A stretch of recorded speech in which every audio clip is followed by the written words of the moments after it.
Assalamualaikum warahmatullahi wabarakatuh. Perkenalkan, nama saya Nisha Amelia Sakti, NIM 17010014 A1BK 2017. Di sini saya akan menjelaskan proposal penelitian untuk memenuhi tugas mata kuliah penelitian kualitatif yang diampu oleh Ibu dosen Gida Kadarisma MPD. Proposal penelitian ini mengenai implementasi layanan bimbingan kelompok dengan teknik diskusi terhadap komunikasi antar pribadi siswa. Bab 1. Latar belakang masalah. Komunikasi bisa diartikan sebagai dasar dari seluruh interaksi antar manusia. Dalam komunikasi, bukan hanya mengenai menyampaikan isi pesan, tetapi juga dapat menentukan tingkat hubungan antar pribadi atau interpersonal. Tetapi, dalam komunikasi antar pribadi, tidak semua siswa dapat melakukannya dengan baik, dan ada pula yang mempunyai kesulitan, seperti sulit mengkomunikasikan perasaan yang akan disampaikan atau diterima secara efektif dengan orang lain seperti yang dialami siswa di sekolah SMPN 1 Wates Yogyakarta. Hal tersebut didukung dengan hasil observasi yang dilakukan di SMPN 1 Wates Yogyakarta. Peneliti menemukan beberapa siswa yang keterampilan komunikasi interpersonal rendah, terutama hal ini dapat dilihat saat peneliti bertanya kepada beberapa siswa dan siswa tersebut kurang menanggapi. Berdasarkan permasalahan yang dihadapi siswa mengenai komunikasi interpersonal, maka dari itu perlu dilakukan upaya untuk meningkatkan kemampuan berkomunikasi agar tercapai komunikasi interpersonal yang diharapkan dengan menggunakan bimbingan kelompok dengan teknik diskusi. Identifikasi masalah. Ke-1, program bimbingan dan konseling yang belum dapat dilaksanakan secara efektif. Kedua, pihak sekolah belum memberikan waktu khusus untuk bimbingan dan konseling. Ketiga, guru kurang berfungsi optimal sebagai pembimbing bagi siswanya. Keempat, masih adanya siswa yang mengalami kesulitan dalam berkomunikasi interpersonal. Pembatasan masalah terfokus pada implementasi bimbingan kelompok melalui teknik diskusi terhadap komunikasi antar pribadi siswa. Rumusan masalah. Adakah pengaruh dalam bimbingan kelompok melalui teknik diskusi untuk meningkatkan komunikasi antar pribadi siswa? Tujuan penelitian untuk mengetahui pengaruh bimbingan kelompok melalui teknik diskusi terhadap komunikasi antar pribadi siswa.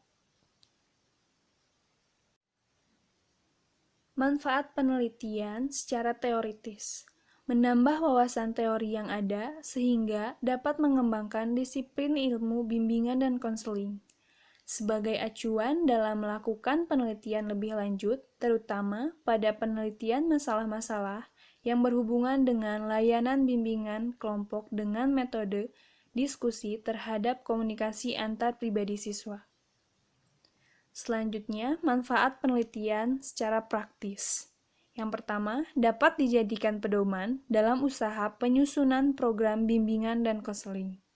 Kedua, dapat mengatasi permasalahan dalam meningkatkan keterampilan komunikasi antar pribadi. Yang ketiga, menambah wawasan guru pembimbing dalam pemberian layanan bimbingan kelompok dengan metode diskusi. Selanjutnya, bab 2. Di dalam bab 2 ini, ada kajian teori yang pertama mengenai bimbingan kelompok. Bimbingan kelompok yaitu bimbingan yang dilaksanakan secara kelompok terhadap sejumlah individu sekaligus sehingga beberapa orang atau individu sekaligus dapat menerima bimbingan yang dimaksudkan. Bimbingan kelompok dilaksanakan jika masalah yang dihadapi beberapa murid relatif mempunyai kesamaan atau saling mempunyai hubungan, serta mereka mempunyai kesediaan untuk dilayani secara kelompok. Tujuan dan fungsi bimbingan kelompok. Tujuan bimbingan kelompok adalah untuk membantu para siswa atau konseli agar dapat menyesuaikan diri dan menyelesaikan masalah dalam bidang apapun secara berkelompok, dengan mengembangkan potensi yang dimilikinya guna mencegah semakin berkembangnya masalah. Fungsi dari layanan bimbingan kelompok ini adalah siswa dapat memperoleh pemahaman serta informasi yang dibahas, mampu mengembangkan potensi dirinya, mengemukakan pendapat apa yang dirasakannya, melatih kepercayaan diri, dapat bertukar ide atau pikiran dengan orang lain. Dengan begitu, proses layanan bimbingan kelompok akan berjalan dengan baik. Adapun teknik dan tahapan bimbingan kelompok. Yang pertama, teknik permainan peran atau role playing. Yang kedua, diskusi kelompok. Yang ketiga, teknik problem solving. Yang keempat, teknik pemberian informasi. Dan yang kelima, permainan outbound. Lalu, ada tahapan bimbingan kelompok. Yang pertama, tahap pembentukan. Membentuk sejumlah individu menjadi satu kelompok yang siap mengembangkan dinamika kelompok untuk mencapai tujuan bersama. Yang kedua, tahap peralihan. Adalah tahap untuk mengalihkan dari kegiatan awal menuju kegiatan berikutnya yang lebih terarah pada pencapaian tujuan kelompok. Yang ketiga, tahap kegiatan merupakan kegiatan inti untuk membahas topik-topik tertentu. Topik-topik yang dibahas dapat berupa topik bebas maupun topik tugas. Yang keempat, tahap penyimpulan merupakan tahapan kegiatan untuk melihat kembali apa yang sudah dilakukan dan dicapai oleh kelompok. Dan yang terakhir, tahap kelima, tahap penutupan, di mana kelompok membuat perencanaan untuk bimbingan kelompok selanjutnya.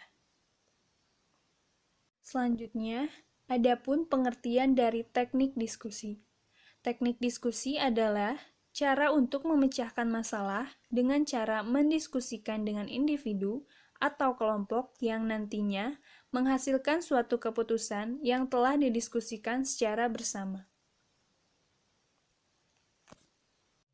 Tujuan teknik diskusi yaitu memberikan kesempatan pada setiap peserta untuk mengambil suatu pelajaran dari pengalaman teman-teman peserta yang lain dalam mencari jalan keluar suatu masalah. Selanjutnya, memberikan suatu kesadaran bagi setiap peserta bahwa setiap orang itu mempunyai masalah sendiri-sendiri. Adapun langkah-langkah teknik diskusi. Yang pertama, tahap perencanaan. Fasilitator merumuskan tujuan diskusi, menentukan jenis diskusi, dan melibatkan pengalaman dan perkembangan siswa, menghitung waktu yang tersedia untuk kegiatan diskusi. Yang kedua, tahap pelaksanaan. Fasilitator memberikan tugas, mendiskusikan tugas, memberitahu cara melaporkan tugas, dan menunjuk pengamat diskusi. Yang terakhir, tahap ketiga, tahap penilaian. Fasilitator meminta pengamat melaporkan hasil pengamatannya, memberikan komentar mengenai proses diskusi, dan membicarakannya dengan kelompok. Selanjutnya, pengertian komunikasi antar pribadi atau interpersonal. Komunikasi antar pribadi adalah proses interaksi antara dua orang atau lebih yang berlangsung secara tatap muka sehingga bisa mempengaruhi satu sama lain.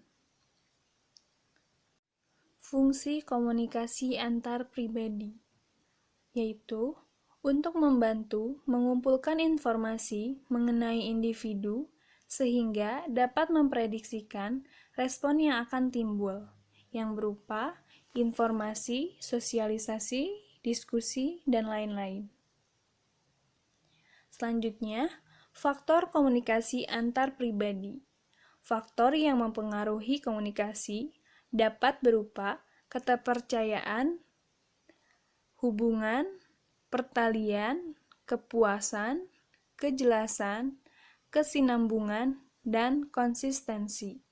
Kemampuan pihak penerima pesan atau berita dan saluran pengiriman berita.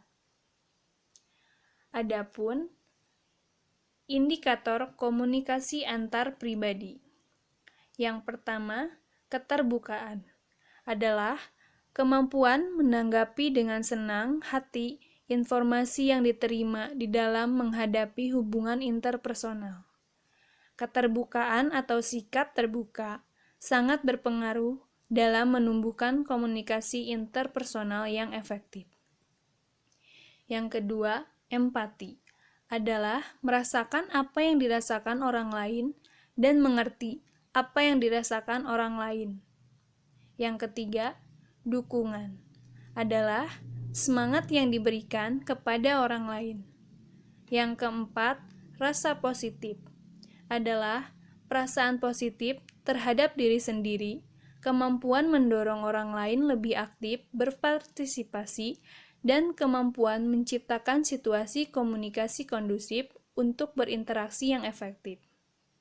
Yang terakhir, kelima, kesetaraan adalah pengakuan kedua belah pihak saling menghargai, berguna, dan mempunyai sesuatu yang penting untuk disumbangkan. Kerangka berpikir. Di dalam meningkatkan keterampilan komunikasi antar pribadi siswa, salah satunya melalui pelayanan bimbingan kelompok. Teknik yang digunakan dalam bimbingan kelompok ini adalah teknik diskusi. Teknik diskusi ini sangat cocok digunakan di sekolah-sekolah, misalnya untuk mengatasi yang berkaitan dengan belajar. Hal positif dari teknik diskusi ini diantaranya adalah mudah dimengerti.